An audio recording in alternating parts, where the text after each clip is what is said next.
Shalom Alejem, bien, qué bueno que están con nosotros nuevamente para continuar con el estudio especial entre Pesaj y Shavuot. Estamos en la semana 5. Bien, vamos a compartir nuestra pantalla para empezar con la exposición. No sin antes decirles a todos que sean bienvenidos. Los saludamos desde Chaco, Estado de México. Es un gusto tenerlos con nosotros. Hoy es la semana 5 y nos toca, por tanto, el capítulo 5 de Abot y también nos toca la Tita G, el capítulo 11 al 13. ¿Sale? Y vamos a empezar, como siempre, con el Pirkei Avot.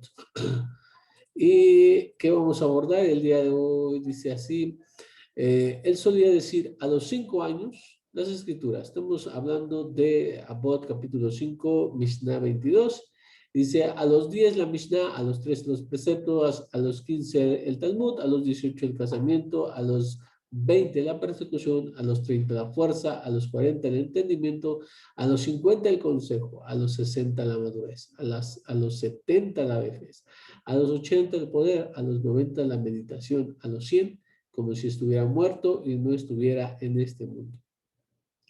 Y bueno, lo primero que vamos a abordar es, de hecho, lo que vamos a abordar en sí es la primera parte.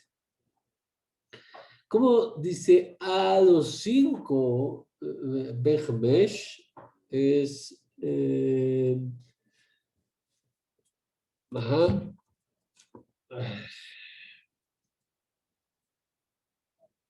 21. Ajá, dice así, Huella Omer, Benjamé, Shanin, la Mikra. A los 5 años, la Mikra. Y bueno, vamos a empezar precisamente por eso. Vamos a analizar esta parte. Todo esto lo que le hasta los 40 vamos a analizar. Porque dice, de hecho continúa. Pero en esta ocasión solamente vamos a tocar esta parte así. Entonces, como ya dijimos, dice Huella Omer, Benjamín Shanin la Mikra. A los 5 años, las escrituras. Cuando hablamos de Mikra, hablamos de lo que conocemos como el Tanaj. ¿Ah? Y, por cierto, aquí conviene decir, algunos dicen la Tanaj, es un error, es el Tanaj. Su plural es Tanajim, masculino. Y vamos a seguir el hebreo ahí y no la forma plural femenina. Bueno, dicho eso, decimos que la Mikra, o sea, a los 5 años lo que conocemos nosotros como el Tanaj. Y de este lado del mundo, ¿sí? La mayoría lo conoce como el Antiguo Testamento, la Biblia hebrea, algo así.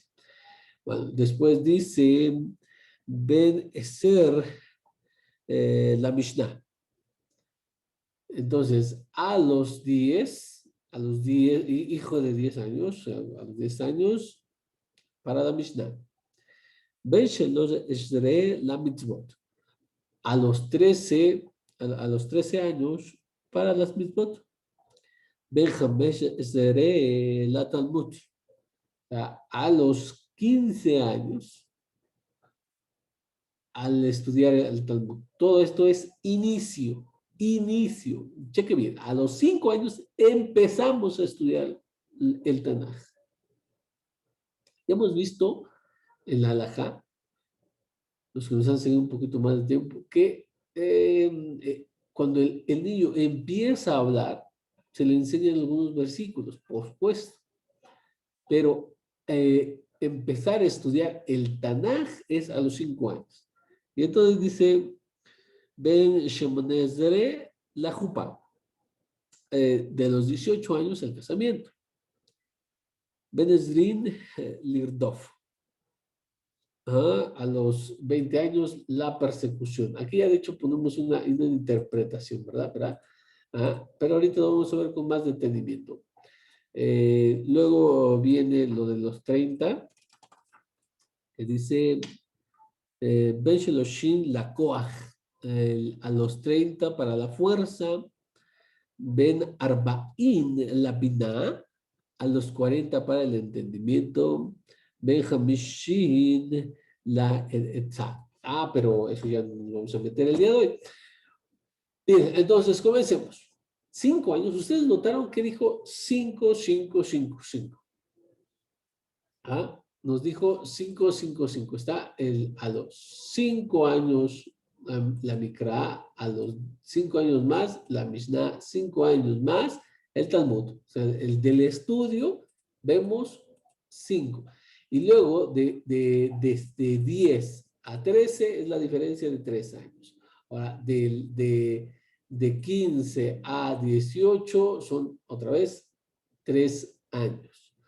Ajá. Pero lo demás es de a 20. 5, marquemos 5, 10, acá de este lado 10, acá de este lado 15, acá de este lado 20, tenemos, y de aquí empieza, se salta a 30, de a 10, 30, 40 y de 10, de 10. ¿Ah?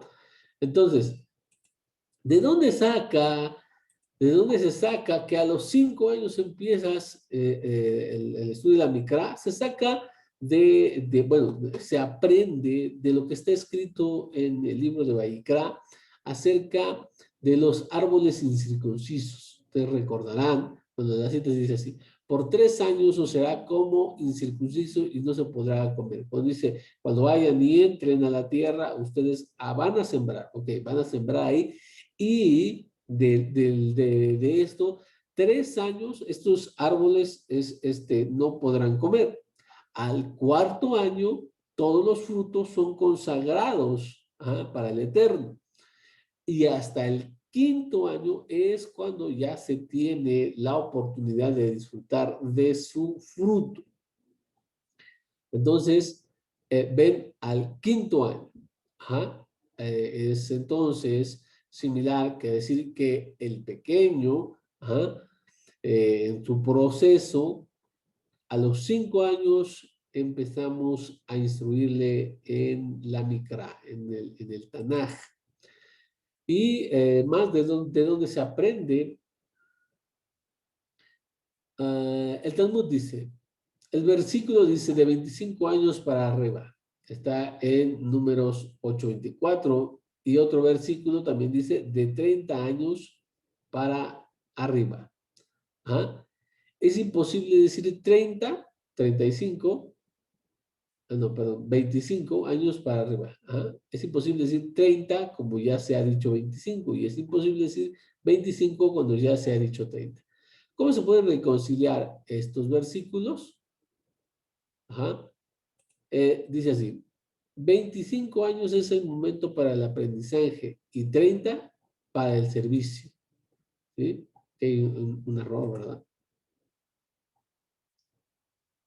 No, 25, 30. Sí, está bien. Entonces dice, a los 25 años es el momento para el aprendizaje y 30 años para el servicio. De aquí se deriva que un estudiante que no vio un indicio positivo en sus estudios, después de 5 años ya no verá el resultado productivo de esos estudios. Entonces el Talmud, a través de que ve esas dos diferencias, esa diferencia, perdón, en lo que es el servicio de los Leviim en el templo, dice, no, una cita dice a los 25 años y otra dice a los 30 años. Entonces, ¿cuál es la solución para esa aparente contradicción entre los versículos? Y dice, bueno, es que a los 25 años empiezan a aprender y 5 años, con esos 5 años ya ellos empiezan a servir. O sea, aprenden todas las alajot, todas las leyes que deben de hacer, que no deben de hacer, cómo deben de hacerlo y sus detalles, y después ya están listos para servir. Entonces, de manera similar, dice, cuando el niño, el que ya nos mostró la Torá, que ese ciclo también, que debe empezar a los 5, porque a los 3 años es circunciso, al cuarto es totalmente para Hashem, y el quinto ya se puede tener o comer de su fruto. Es a los 5 años entonces que empieza su aprendizaje.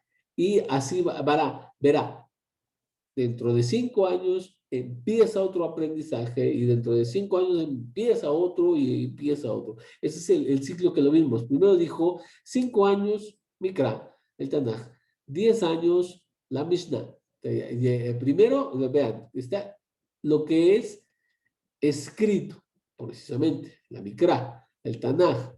Luego el niño se va desarrollando y ya tiene otro nivel para que pueda empezar a estudiar la Mishnah. Después de 5 años, ajá, ya tendrá la oportunidad de haber desarrollado con el estudio del Tanaj y de la Mishnah, ya la capacidad para empezar a aprender Talmud, lo que es la Gemara. Ya puede empezar ahí, ¿sí? Eso es lo que los Jajamín nos están transmitiendo a través de ese pasaje en el Talmud. Ahora, entonces, como vimos, 5 la Mikra, 10 la Mishnah, 15 el Talmud. Vean cómo empezamos de menor a mayor, hacemos más énfasis. Primero, donde están escritas las mitzvot, y luego cómo la tradición explica, entiende cada uno de los preceptos. ¿Ah? Y cosas que no están dentro del texto escrito. Ajá. La Mishnah va explicando lo que está escrito. Por ejemplo, es muy básico que decimos, cuando dice, la Torah dice ojo por ojo y diente por diente. ¿Qué significa esto? Y nos van a decir que significa un pago, y hay hasta 5 niveles o 5 por 5 cuestiones que puede hacer el pago. Y van todos los detalles ahí. Y luego el comentario a la Mishnah, o sea, ya tenemos el Tanaj, digamos, vamos a decir las notas, luego la explicación de esas notas. Pero como sabemos, el pueblo de Israel se vio en un gran peligro y cada vez se estudiaban menos. Total, que la Mishnah no se entendía, ya no se entendía qué es lo que significaban ciertas partes o a qué se refería en ciertos lugares, etcétera, etcétera. Entonces viene un comentario de la Mishnah, que ese es el Talmud.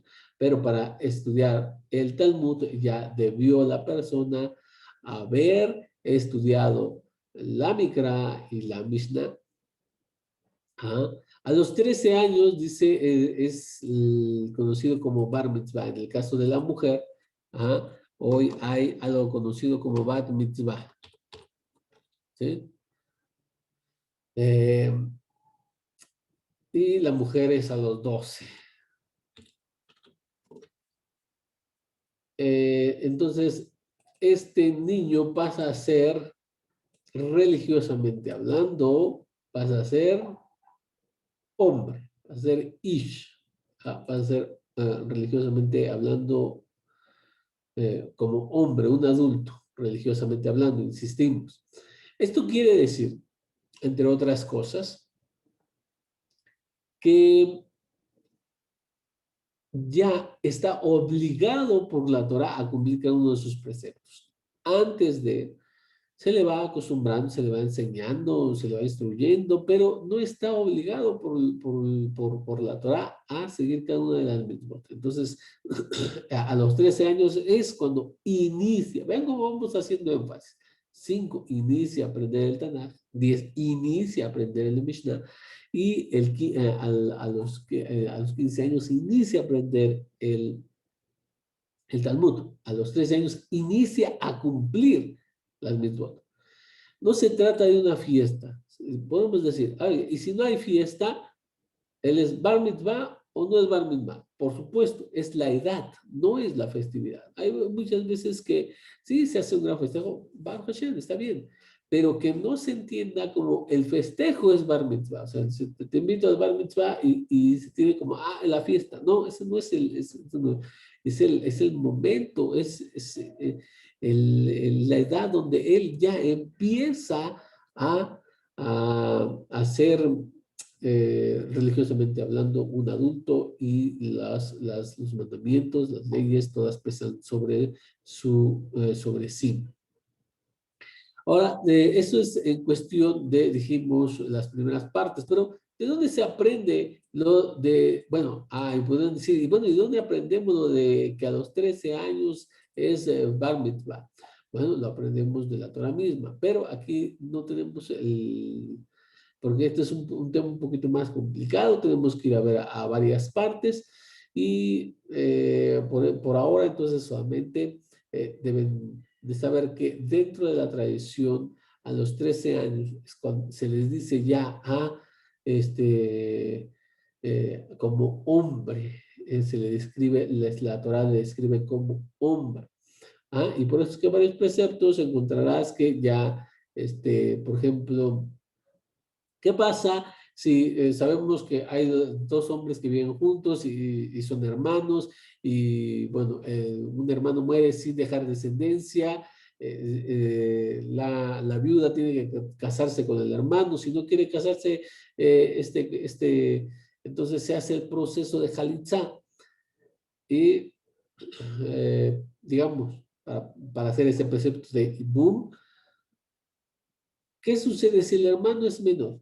Si el hermano tiene 10 años, bueno, tiene que esperar a los 13 años, en el que ya es Bar Mitzvah, y con esos 13 años él hacer o Jalitzá o hacer Ibum. Bueno, en época bíblica, en este tiempo directamente Jalitzá. Proceso donde se le tiene que quitar el zapato, se escupe delante de él y ese tipo de cosas, ¿no? Ajá, entonces no lo vamos a ver el día de hoy. ¿De dónde se aprende que a los 18? Porque dice, a los 18 años, la jupá, o sea, para el matrimonio. ¿De dónde? Encontramos que la palabra Adam, que es traducido como hombre, pero también tiene la connotación de humanidad, por supuesto lo sabemos, pero aquí lo estamos tomando como hombre. Aparece 18 veces. Desde Génesis 1 en Génesis 1:26 aparece por primera vez, sería la primera. La segunda vez sería en el versículo 27. La tercera vez ya en el capítulo 2, versículo 5. La tercera y cuarta vez, ¿sí? Porque aparece dos veces Adam, la palabra Adam, aparece en el versículo 7 del capítulo 2. Así el 6 en el 8. La séptima vez que aparece la palabra hombre en la Torá, ahí vamos a tener en el versículo 15, el 8, 9, 10, 11, 12, así, hasta el 18 que aparece en el capítulo 2, versículo 25. Entonces, desde la primera vez que aparece hasta que le es dado su mujer, que dice que y durmió al hombre, lo hizo caer en un sueño y sacó de él, y el final versículo en 2:25 dice, el hombre y su mujer. Entonces los menciona así, el hombre y su mujer. Son 18 veces que tenemos a Adán, y en la última dice literalmente el hombre y su mujer. Así tenemos que de aquí se deriva que 18 es la edad, es la edad ya para el matrimonio. Una edad, por así decirlo, ideal. Hay también sus detalles, qué pasa si está estudiando Torah, y cosas que en otro momento se verán. Ahorita estamos viendo el origen más que nada. Bien, entonces ya tenemos las cuestiones de por qué dice a los 18 años la jupá. Pero también notaron que dice a los 20 años la persecución. Y así dice nada más, la persecución. Entonces, hay quien explica que dice es la persecución del sustento. Entonces, ya tuvo su tiempo para estudiar. estudió desde los 5 años, se dedicó al estudio hasta llegar los 18 años y bueno, estuvo ya es un hombre casado, a los 20 ahora toca perseguir el sustento. Ya ha cumplido con su estudio, ha cumplido con su esposa y probablemente ya tenga uno o más hijos. Es hora de trabajar, es hora de perseguir el sustento. Rabbi Yudá así decía, hermoso es estudiar Torah, obteniendo al mismo tiempo una ocupación, es decir, un trabajo o un oficio, pues el trabajo que ambos exigen nos aleja del pecado. Por regla general, porque no todos tienen no todos pueden dedicarse enteramente a la Torah. Por regla general, hay que estudiar Torah y hay que tener un trabajo, por regla general. Entonces, este niño que empezó su estudio a los 5 años, a los 20, ¿sabes qué? Ya es tiempo también que te pongas a trabajar, que busques el sustento, ¿sí? En ese aspecto, porque también te va a ayudar a alejarte del pecado. Porque toda Torah que no se compagina con trabajo, termina por desaparecer y lleva al pecado. Eso es lo que precisamente también dice la Mishnah. Bueno, vean, esto es lo que yo les decía, completa.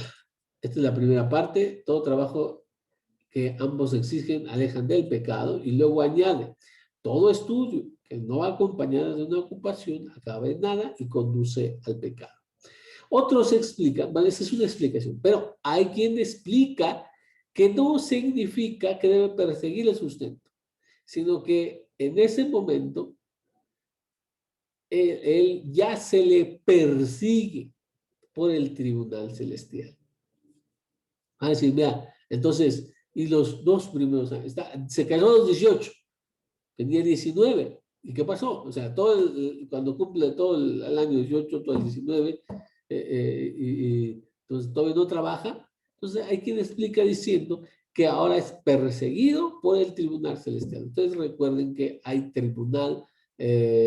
un tribunal celestial, según la tradición, ajá, y este no persigue a las personas a menos de que tengan por lo menos 20 años. ¿Sí?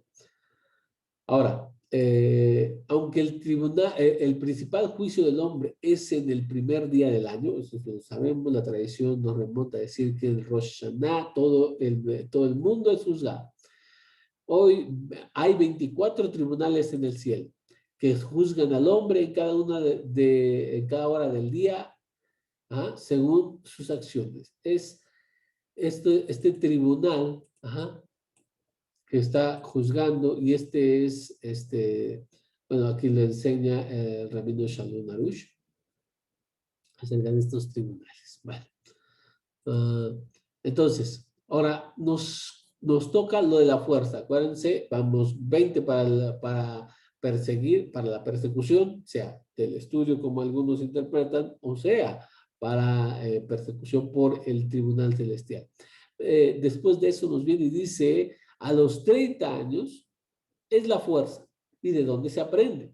Bueno, porque dice en Números 4:23, cosa que ya leímos en el Talmud, pero vamos a volver a leerlo. ¿Para qué? Hacer énfasis.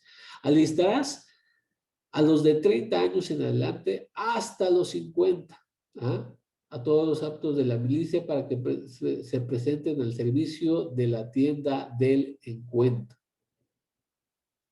Y bien, entonces, a los 30 años, ¿cómo dijimos que Leviim a los 25 empezaban a estudiar y a los 30 es cuando ya empezaban su servicio? Debe recordar que es un trabajo arduo. En el caso de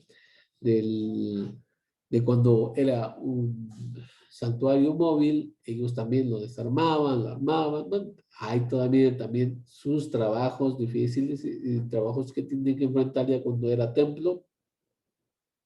Totalmente, entonces de ahí lo aprende. Dice, a los 30 años, pues ya está.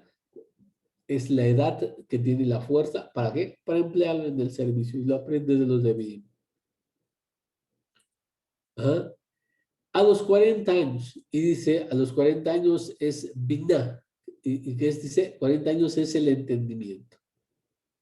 Pero uno podría decir, bueno, es que ya tiene el entendimiento. No, pero si tú viste, estábamos, de hecho, haciendo hincapié en que cada una de las edades que nos iba mencionando la Mishnah, esas son para el inicio de algo. Recuerda, a los 5 años inicia el estudio del Tanaj. A los 10 inicia el estudio de la Mishnah.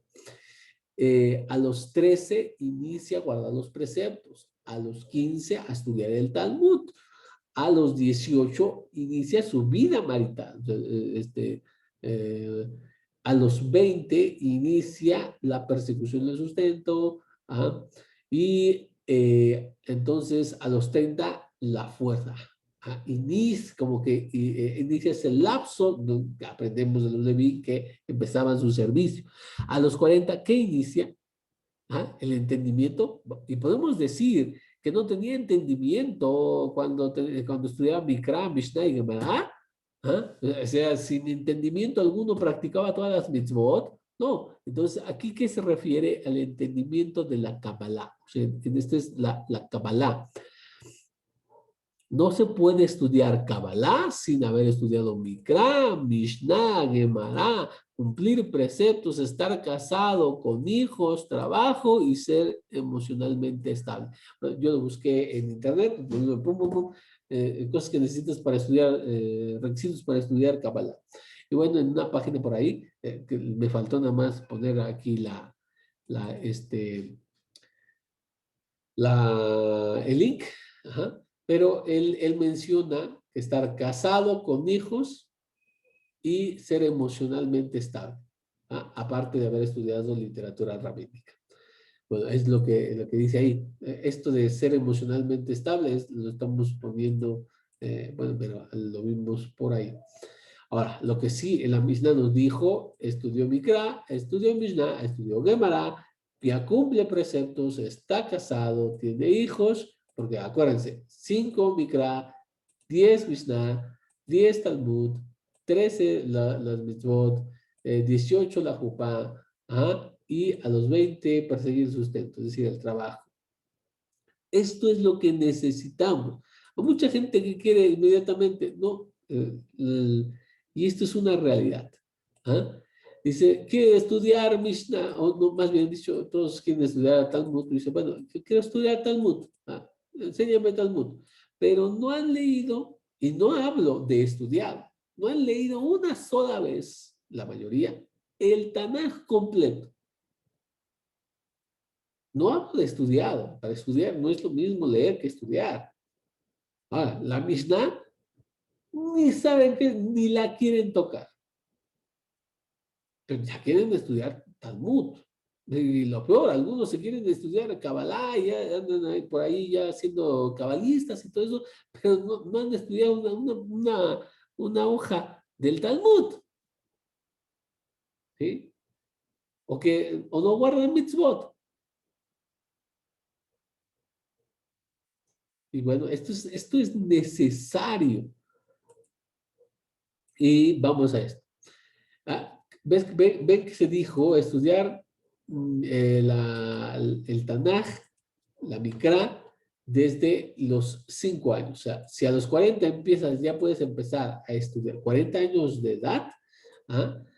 Puedes empezar a estudiar la Kabbalah, menos los 5, porque a los 5 empezó a estudiar Mikra. Entonces, 35 años lleva estudiando Tanaj. Y hay diferentes, nada más por mencionar. Hay un programa en nuestros días que se llama 929, porque el Tanaj tiene 929 capítulos. Entonces, es un programa en el que alrededor de 2.5 años tú estás leyendo todo el Tanaj, un capítulo por día. Ajá. Entonces, ese programa, si dijéramos, de los 35 años, siguieras ese programa, va a estar estudiando o de menos leyendo la Mikra, o sea, el Tanaj, llevarías 14 veces en que ya habrías acabado la lectura y estudio de todo el Tanaj, de todo el Tanaj. 35 años de estudio. En ese programa lo traduciremos aproximadamente en 14 ciclos completados. El caso de la Mishnah. La Mishnah, volvemos a hacer la misma cuenta. Empezó a los 10, entonces le restamos a 40. A los 30, tendría 30 años estudiando Mishnah. Ajá. Ahora, hay un programa que se llama Mishnah Yomit, que en solo 6 años, cualquiera puede comprender el conjunto completo. O sea, en 6 años se leen los 4192 Mishnayot. O sea, toda la Mishnah, todos los 60 tratados.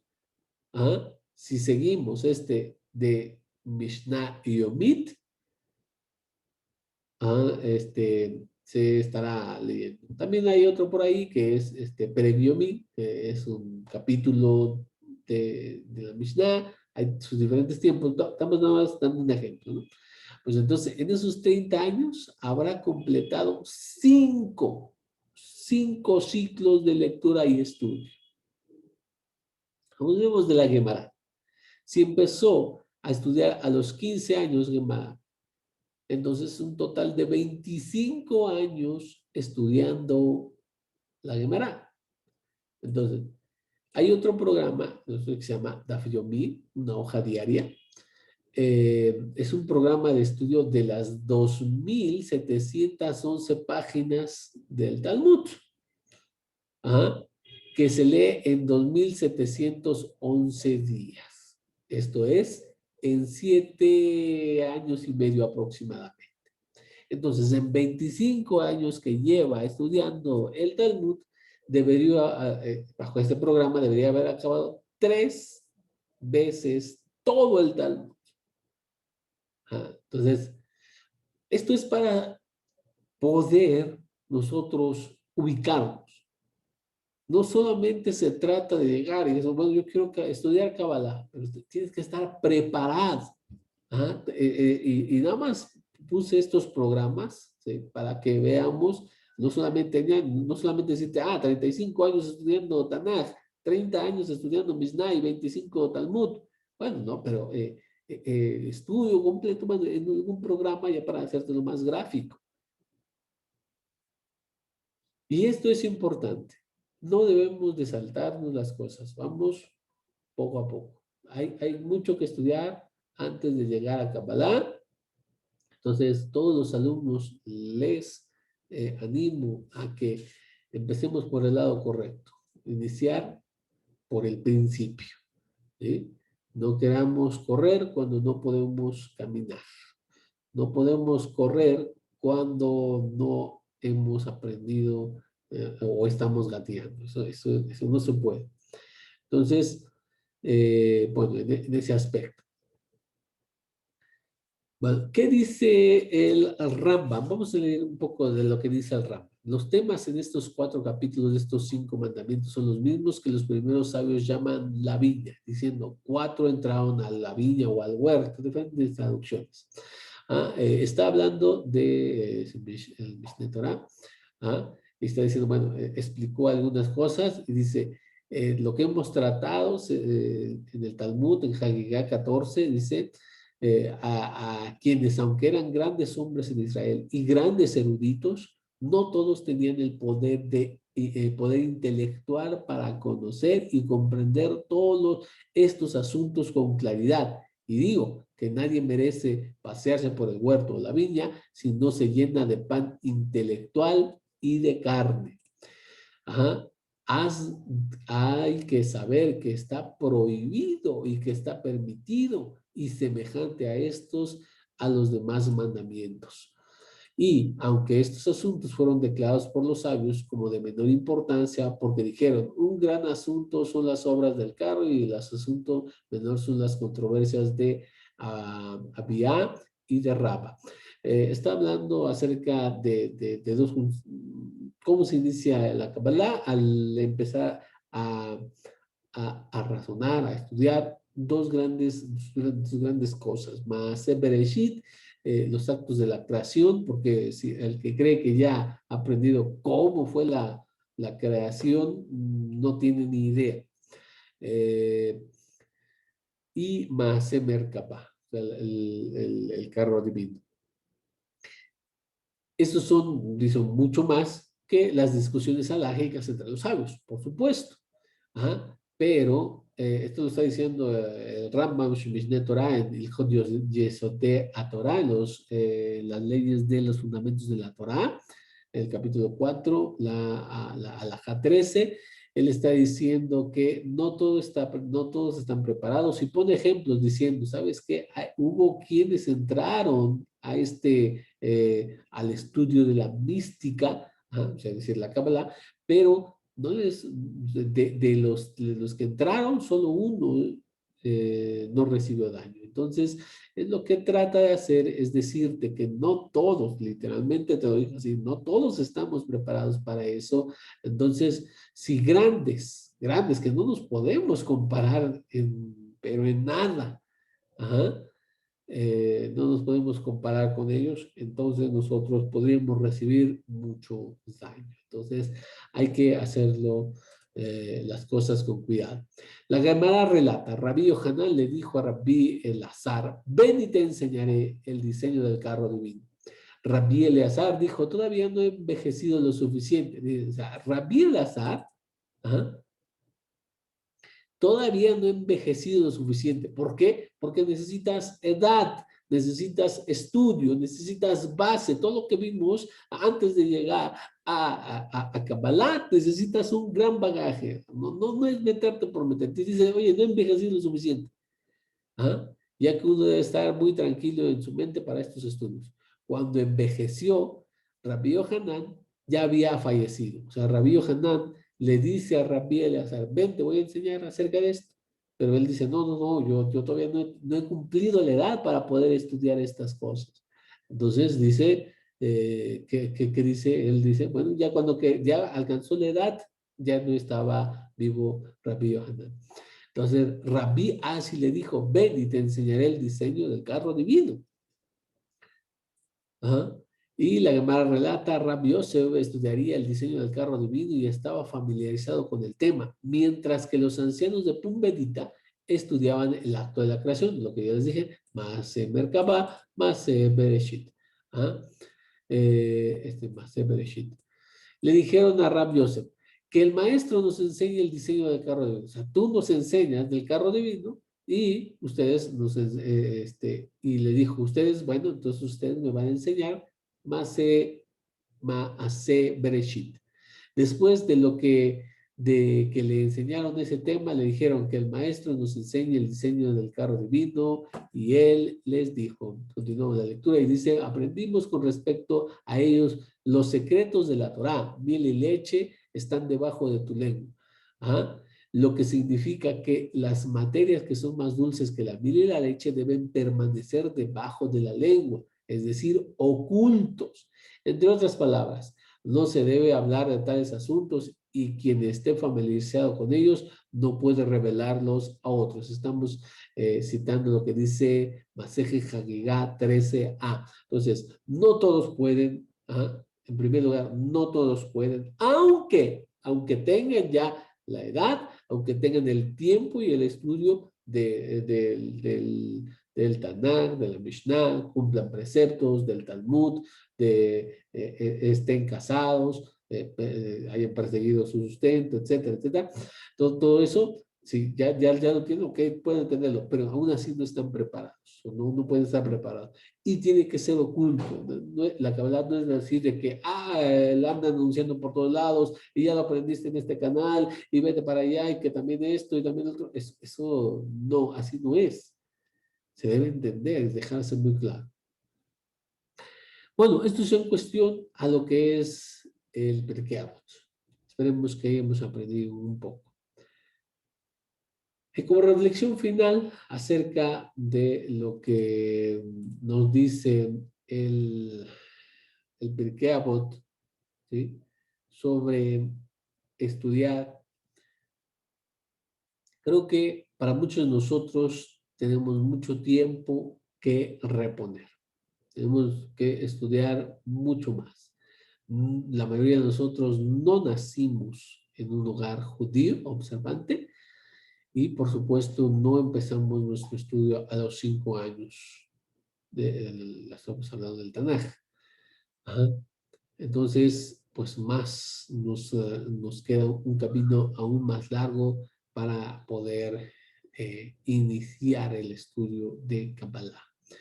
Entonces, la recomendación es, iniciemos por el principio. Enfoquémonos en el Tanaj, luego veremos la Mishnah. De ahí vendrá el Talmud. Y después, mucho después, ¿ah? Cuando hayamos tenido ya todo un bagaje de conocimiento en estas fuentes y también midrash y obras rabínicas, entonces ya tendremos la oportunidad de iniciar con el estudio de la Kabbalah. Ahora, volvamos a compartir porque nos sobra, ya para terminar, lo que es el estudio de la Dita G. Ajá. Ustedes recuerdan que también estamos estudiando la Dita G y tenemos que en el capítulo 13, vamos a leer el versículo 1 al 3, que dice así: del profeta verdadero que desee vivir entre ustedes, él es digno de su sustento. Las primeras comunidades, vamos a explicar un poco, las primeras comunidades se guiaban a través de maestros y de profetas. Estos profetas, ¿sí? Como hemos de saber, tenemos algunos mencionados en los escritos de los primeros discípulos, mal llamado Nuevo Testamento, en el cual tenemos un pasaje también en el que uno de ellos dice, se amarró de manos y pies y dijo, oye, ¿sabes qué? Así van a amarrar. Y estaba hablando con Shaul y dijo, entonces eso sí se cumple. O sea, hay profetas y normalmente había profetas también itinerantes, profetas que estaban viajando de un lugar a otro. ¿Ah? Las comunidades entonces estaban asentadas y un profeta, un maestro y también los emisarios bajaban de comunidad a comunidad enseñando, exhortando, llevando lo que ellos conocían. Bueno, aquí está el caso de un profeta. Anteriormente nos va, no me acuerdo si es antes o después, que habla acerca de cómo probar a los profetas. Tenemos que probarlos, saber si son verdaderos o son profetas falsos. Y bueno, ahí da unas recomendaciones, es necesario que lo veas, que lo recuerdes, si no lo has leído, que vayas y lo leas. Está en el material, por favor. Si todavía no lo tienes, bueno, no lo has sabido cualquier situación, puedes pedirlo en los grupos. Y dice, del verdadero profeta. Ya no estamos hablando si tenemos duda o no de que sea un profeta verdadero. Estamos seguros. Nos hemos censurado, como dice el Keter, dice, pesen o prueben los espíritus. Ahí también tenemos que llegar en un momento para poder estudiar un poquito más a fondo, pero la didagesia nos dice, ¿sabes qué? Así, así, así. Tú puedes reconocer a los que son verdaderos profetas por esto. Y dice, también ustedes ya deben tener cierto conocimiento para saber quiénes son los de la izquierda y quiénes son los de la derecha. Y dice, porque ser un maestro de la Torá es también considerado un oficio. Esto, aparte, dice, ser maestro de la Torá es también considerado un oficio, por supuesto. ¿Sí? Esto también demanda mucho esfuerzo, demanda materiales, esto también es un oficio. Y no es el único que lo opina la Didaje. Tenemos, por ejemplo, Jokman de Joshua Ben Sira, el libro del eclesiástico o Ben Sira, nos dice que así como los alfareros y otro tipo de oficios, también el que estudia la Torah es un cierto oficio al cual nos dedicamos. Igual que una persona se entrega a veces muchas horas a su oficio por el cual le llegará el sustento a su casa y lo podrá llevar a su familia. Así también los que el maestro de la Torá pues se esfuerza y lleva y también tiene, ¿ah? También tiene, se le cuenta esto como un oficio. Y por eso dice, y al obrero se le debe dar su paga. Ajá. También los primeros discípulos también decían algo así en estos escritos, nos decían que, ajá, dice, porque el que trabaja en anunciar la palabra o vive del evangelio, así dicen algunas versiones, pues también que de ahí mismo coma. Y pone ejemplos, dice, el sacerdote que sirve del altar come. Ajá. Y bueno, dice, tomarás en recuerdo de las primicias del campo y del lagar, los primeros entre tus cabras y de tus bueyes, y le darás pago como paga al profeta, pues ellos son como sus honorables sacerdotes. De hecho, esta traducción que ya tenemos ya contiene una interpretación del texto. O sea, ahí dice, tomarás de las primicias, pero aquí ya añade, tomarás en recuerdo de las primicias. ¿Por qué la traducción ya toma? De hecho, chécalo así, vamos a, es más, a resaltar. En recuerdo, eso no está. Ustedes pueden checar la de la G ahí en griego y no está eso de en recuerdo, no existe. Dice, tomarás de las primicias del campo. Y luego dice, aquí dice, ellos son como sus honorables sacerdotes. No dice así, esa parte es del traductor que ya, por hacerte un bien, dice, para que no lo vayas a malinterpretar, ya va unas palabras puente para que puedas entenderlo mejor. Y estos son sus honorables sacerdotes. ¿Por qué hace esto? Porque hay problemas. Ajá. Ok, estamos hablando muy bien de un profeta verdadero que quiere estar entre nosotros y bueno, como es un oficio, hay que darle algo a como paga. ¿Pero qué dice que le des? Primicias. No, pero vamos a la Torah. ¿Y qué dice? Las primicias son para los servidores del templo. Un profeta, por más que es profeta, no es un servidor del templo. Y entonces aquí tendríamos un problema con lo para llegar a las primicias. O sea, ¿cómo le vamos a dar las primicias a él? Y volvemos a la misma problemática. Si la didaje es escrita antes del 70, eso quiere decir que ya habían roto con el templo y esto sería totalmente, totalmente incongruente con el servicio del templo, porque ya están tomando primicias y en lugar de dárselo al que le pertenece, según la Torá, entonces ahora lo vamos a dar a los profetas, a los líderes comunitarios de nuestro grupo. Podríamos decir con eso, bueno, totalmente rompieron con el templo igual que lo hicieron en los 60. Bueno, la comunidad de Qumran y algunos otros que fueron para, que se fueron a el desierto. ¿Podemos decir eso? Ahora, si es escrito posterior a la destrucción del templo, entonces podemos decir, bueno, no había templo y estas primicias que no hay quien se las da, bueno, se las dan al profeta. Si es que decimos que se la daban en calidad de primicia. Pero como el autor aquí está poniendo ya una interpretación, dice, bueno, probablemente lo den en recuerdo de. O sea, no tienen un lugar para, ya con esto sacas varias conclusiones. Dices, bueno, es escrito después del 70, no hay templo, entonces todavía guarda de muy cerca, tal vez unos 10 años, en que se llevaban primicias al templo. Entonces, el recuerdo de las primicias, bueno, se lo das a quien lo necesita, al profeta que vive entre nosotros, que es un profeta verdadero y que además su oficio es enseñar la Torah.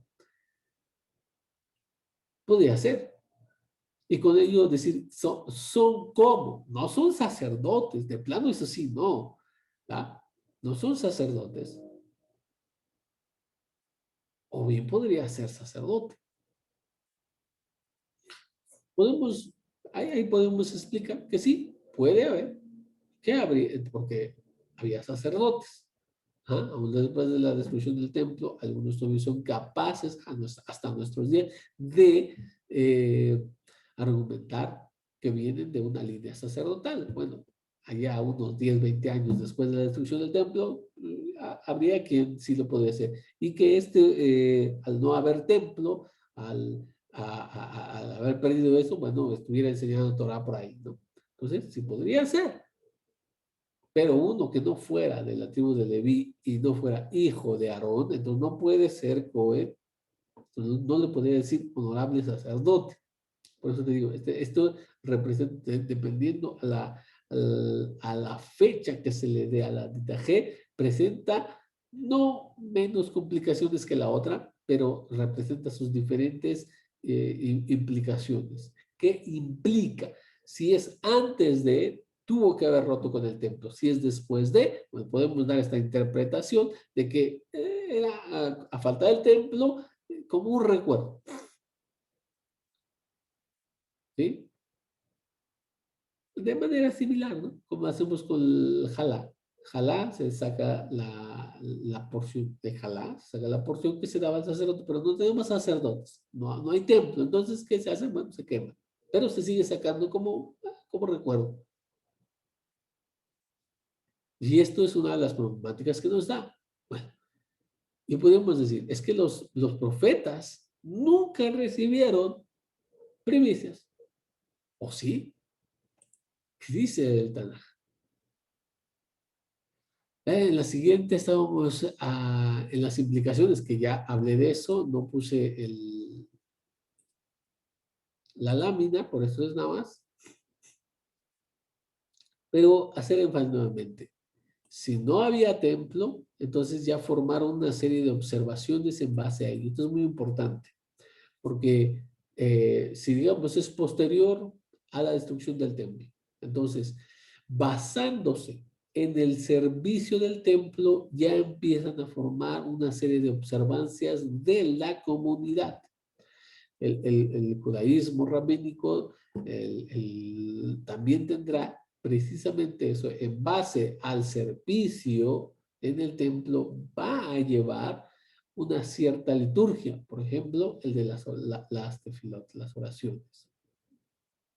En fin, pero si había templo, entonces ellos rompieron con el servicio del templo. A diferencia de lo que hicieron los primeros discípulos registrados en el Keter. Porque ellos todavía seguían en el templo, estaban visitándolo, hacían sacrificios, en fin, eran buenos judíos. Entonces, no es, al menos ellos no. Esta comunidad responsable de la Tita G, no lo sabemos. Así es, al menos yo, ciencia cierta, no lo sé. Ahora, en el Tanaj, como dijimos, es cierto que ninguna vez ningún profeta recibió primicias. ¿Qué dice el Tanaj? En Segunda de Reyes, capítulo 4, versículo 42, dice, y vino un hombre de Baal Salisa y trajo al hombre de Elohim panes de primicia, 20 panes de cebada y espigas de grano nuevo en su bolsa. Y él le dijo, dados a la gente para que coman. Entonces aquí tenemos una vez en la que, bueno, al menos aparentemente tenemos que se le da a un profeta, ¿sí? La primicia. Ahora, y ve cómo dice, dáselo a la gente para que coman. Él es responsable, ustedes recuerdan, hay ya escuela de profetas, por así decirlo, porque dicen los hijos de los profetas, porque eran personas que aprendían del profeta, ¿ah? Porque son los hijos de los profetas o discípulos de los profetas. Entonces él es responsable y le dice, dáselo a la gente de la cual él es responsable. Entonces hay unas explicaciones que dicen, pan de la primicia, pan de la primera cosecha fue durante Pesaj cuando madura el grano. Esto lo dice Rashi. ¿Ah? Entonces Rashi dice, no son primicias. Es pan, pero de la primera cosecha, por eso dice pan de primicias. ¿Ah? Y cuando habla de gente, dice, se trata de alumnos. Entonces, ya hay en esta parte que se le da pan a el profeta, ¿sí? Para que él pueda también compartirlo con sus alumnos. O sea, ya vean, el profeta es el maestro y los alumnos están por acá, se les da como primicias. Si es lo que dice Rashi, que, que no es primicia, sino que es pan preparado con parte de la primera cosecha. Bueno, entonces, Dad Sekenin, el comentario a la Torah, dice, cualquiera que lea este párrafo, pero en Génesis 23:5 dice, cualquiera que lea este párrafo debe preguntarse si Eliseo, bueno, Elisha, quien es el profeta que recibe las primicias, era entonces un sacerdote que le llevarían los bikurim, que le llevarían las primicias. Lo notan los sabios y dicen, aquí van a comentar, dicen, cualquiera que lo lea podría pensar que Eliseo es sacerdote. La respuesta dada es que cuando alguien le trae un obsequio a un erudito de la Torá, nuestros sabios lo consideran como si esa persona hubiera erigido personalmente el templo y le hubiera ofrecido el primer fruto, es decir, el bikurim en él. La explicación de Dad Sekenin dice, no pienses que es profeta. Olvida, perdón, no olvides que el profeta es Cohen. Y tampoco creas que no entre en tu mente que se le dio primicias a un sacerdote. ¿Qué es esto? Entonces, ¿cómo debes entender? Bueno, los sabios explican que el Tanaj te está diciendo. El Tanaj en este pasaje, según esta interpretación, te está enseñando que cuando tú le das a un erudito de la Torah, tú le obsequias algo, le donas algo. Ahorita que no hay templo, Hashem te dice, te pone un mérito en ti como si tú hubieras construido el templo y no solamente que lo construiste, sino que llevaste las primicias a ese lugar. Recuérdese que las primicias no es nada más de que las primicias hay que estar atento, lo que empieza eso se le marca atándole algo por ahí, se separa, se adorna la canasta, se hace la peregrinación y todo ese tipo de cosas. Todo eso te dice Hashem, te lo estoy considerando como si tú, además de construir, cumpliste con este precepto de traer las primicias. Y lo podemos explicar entonces de la misma manera lo que está sucediendo aquí.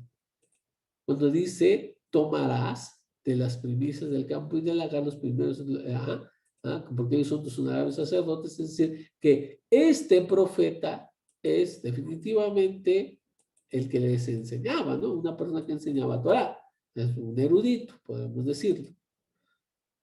Y como se le da a él, son como las primicias. No es que sean las primicias, sino que los dones que les das de tu cabra, de tu lagar, bueno, algo especial que le des, eso es considerado como primicia. ¿De esa manera se puede explicar? Sí. Entonces, recordemos, es el apoyo que se le da a los que se dedican a la Torah y este se vuelve delante de Hashem como un mérito de haber construido el Bet HaMikdash y de haber realizado el servicio, un servicio tan complicado como es el de las primicias, tan detallado.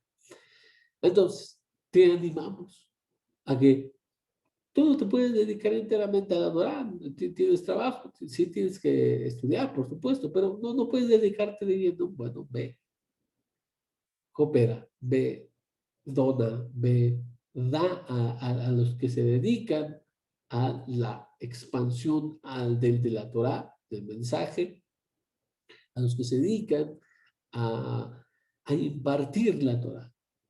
Y se te va a considerar como un gran mérito. Bien, entonces eso es lo que hemos aprendido en la Didaje. Hay mucho que estudiar todavía. La próxima semana tendremos ya la última clase de